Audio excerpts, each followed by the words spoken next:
ദൈവത്തിന് സ്തുതി. ഇന്ന് 2024 സെപ്റ്റംബർ മാസം 17 സിറോ മലബാർ സഭയുടെ ആരാധനാ കലണ്ടർ അനുസരിച്ചു ഇന്ന് ഏലിയാ സ്ലീവാമൂശക്കാലം 4-ാം ചൊവ്വ. ഇന്നത്തെ വചനഭാഗം.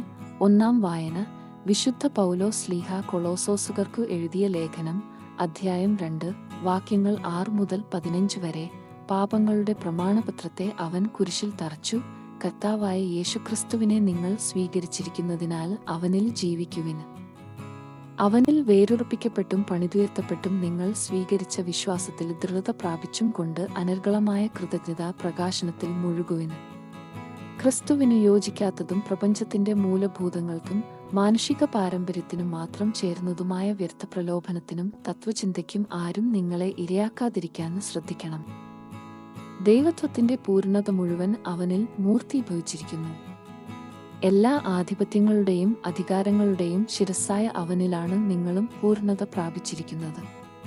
അവനിൽ നിങ്ങളും പരിച്ഛേദനം സ്വീകരിച്ചിരിക്കുന്നു, കൈകളാൽ നിർവഹിക്കപ്പെടുന്ന പരിച്ഛേദനമല്ല.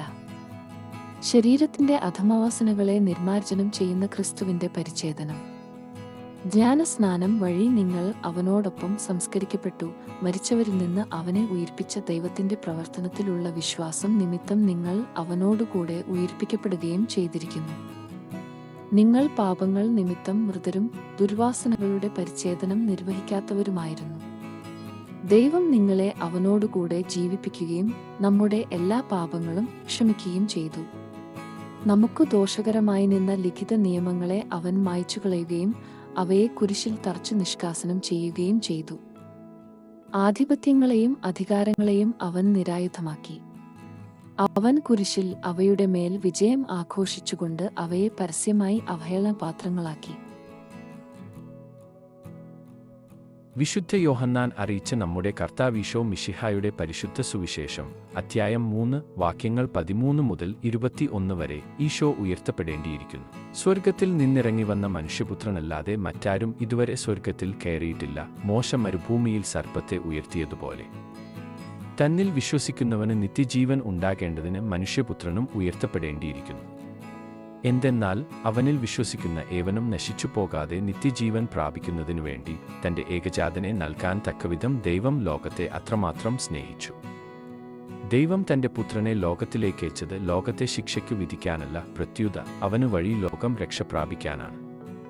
അവനിൽ വിശ്വസിക്കുന്ന ഒരുവനും ശിക്ഷയ്ക്കു വിധിക്കപ്പെടുന്നില്ല. വിശ്വസിക്കാത്തവനോ ദൈവത്തിന്റെ ഏകജാതന്റെ നാമത്തിൽ വിശ്വസിക്കായ്ക മൂലം നേരത്തെ തന്നെ ശിക്ഷയ്ക്കു വിധിക്കപ്പെട്ടിരിക്കുന്നു. ഇതാണ് ശിക്ഷാവിധി. പ്രകാശം ലോകത്തിലേക്ക് വന്നിട്ടും മനുഷ്യർ പ്രകാശത്തെക്കാൾ അധികമായി അന്ധകാരത്തെ സ്നേഹിച്ചു. കാരണം അവരുടെ പ്രവൃത്തികൾ തിന്മ നിറഞ്ഞതായിരുന്നു. തിന്മ പ്രവർത്തിക്കുന്നവൻ പ്രകാശത്തെ വെറുക്കുന്നു. അവന്റെ പ്രവൃത്തികൾ വെളിപ്പെടാതിരിക്കുന്നതിന് അവന് വെളിച്ചത്തു വരുന്നുമില്ല. സത്യം പ്രവർത്തിക്കുന്നവന് വെളിച്ചത്തിലേക്ക് വരുന്നു.